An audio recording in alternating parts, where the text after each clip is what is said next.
Welcome. I'm Dr. Joshua Huffman. I'm a board-eligible chiropractic neurologist. I have advanced training in functional blood chemistry analysis and functional endocrinology. I'm the author of this book, Growing Young. This is a handbook for health that covers natural alternative solutions to a wide array of conditions ranging from migraine headaches to peripheral neuropathy to irritable bowel syndrome and even to some thyroid disorders. Today I'm going to be sharing information with you on a topic that I deal with very often, every day in my practice. It's called irritable bowel syndrome. In America, 1 in 6 individuals are affected by irritable bowel syndrome.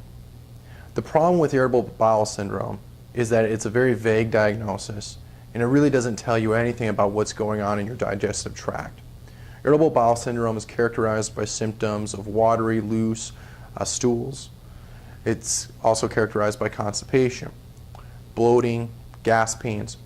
All of these symptoms can lead to a diagnosis of irritable bowel syndrome. Now, irritable bowel syndrome, the diagnosis, does not really mean anything to you other than you have irritable bowel syndrome, get out of my office, everybody else has got it too. So we're going to do a little bit better than that today. What I want to talk with you about is how we can find out what is at the heart of your irritable bowel and how we can most effectively handle getting rid of these symptoms for you and getting you back to a healthy digestive system.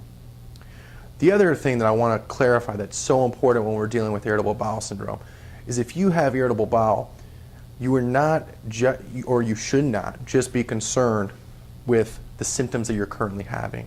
You see, 80% of your 80% of your immune system, 80% of your immune system is in your digestive tract. And so if you have an unhealthy gut, you're going to have an unhealthy immune system. This opens the door for you to develop autoimmune conditions where your immune system actually starts attacking your own body's tissues. This can lead to chronic headaches, chronic inflammation, chronic pain. This can lead to neurologic disorders.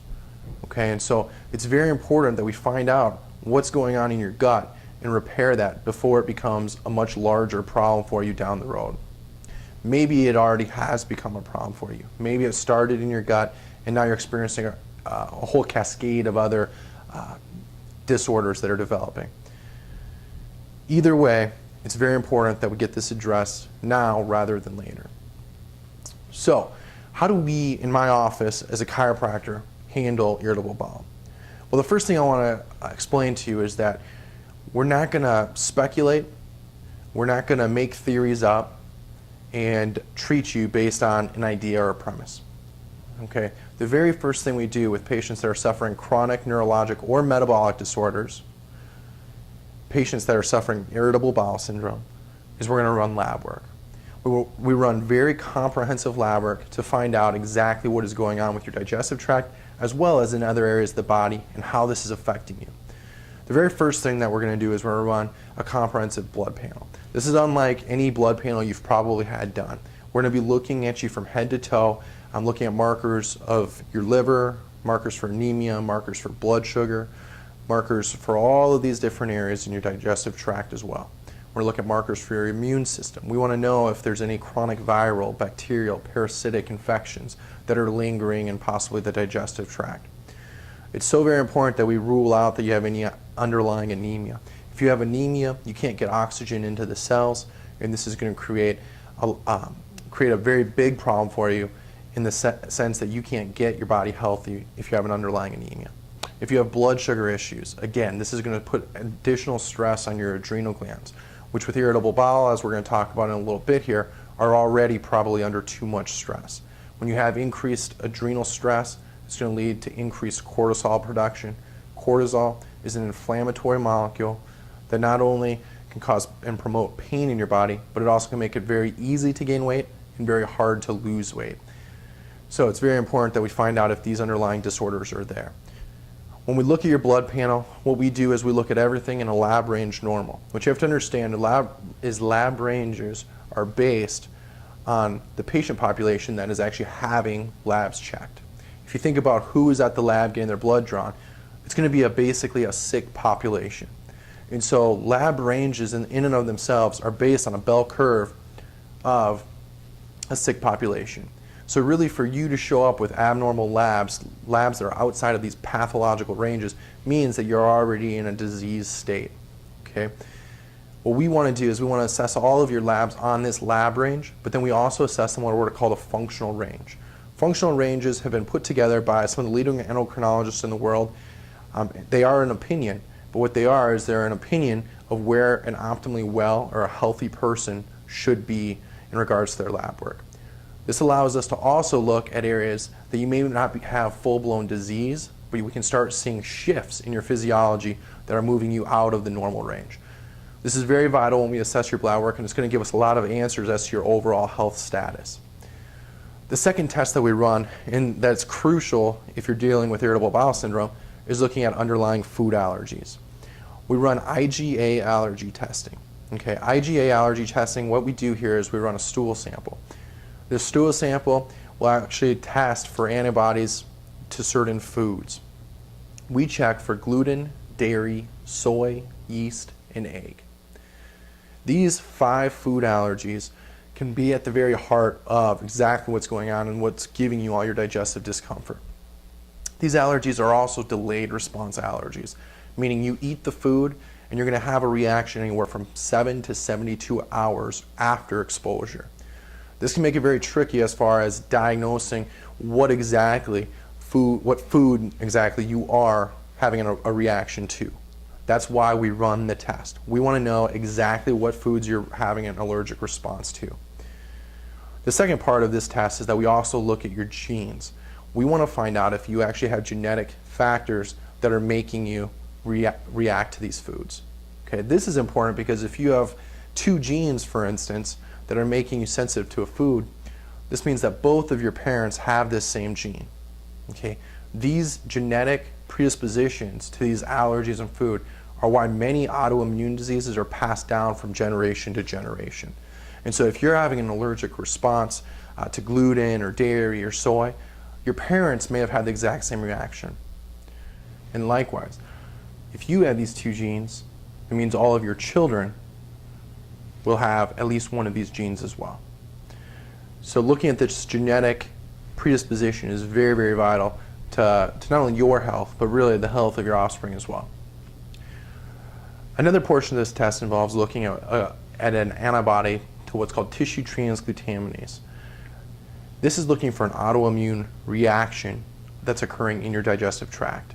If you remember earlier, I mentioned that autoimmune diseases are immune system reactions where your immune system has actually started attacking your own body's tissues. The important thing to understand about an autoimmune reaction is it doesn't stop at one tissue. This reaction can spread and start attacking your thyroid, it can start attacking your nerves, resulting in peripheral neuropathy, it can attack your brain. And so it's very important that if this is going on for you, that we find it now and work to slow down this process as soon as possible. Another test that we're going to be looking at is we want to look for what's called leaky gut syndrome. Leaky gut syndrome is basically a condition where, because of some of these other factors that we've discussed, these underlying food allergies, because of exposure to yeast overgrowths, bacterial overgrowths, and infections, you may develop a leaky gut. Leaky gut is where you actually basically get a hole burrowed through your intestinal lining. When this happens, larger proteins that should not usually be absorbed all the way through the digestive tract are absorbed through that lining and get into your bloodstream. When this happens, it causes an inflammatory cascade of events that occurs in your bloodstream.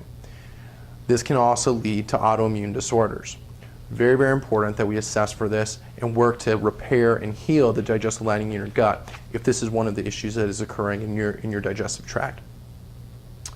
Another test we want to run for you is what's called an adrenal stress index. An adrenal stress index is looking at cortisol levels throughout the day. This is a salivary test. So we take 4 salivary samples throughout the day and we look at your cortisol load. Again, if you remember earlier, I mentioned that your adrenal glands release cortisol in times of stress.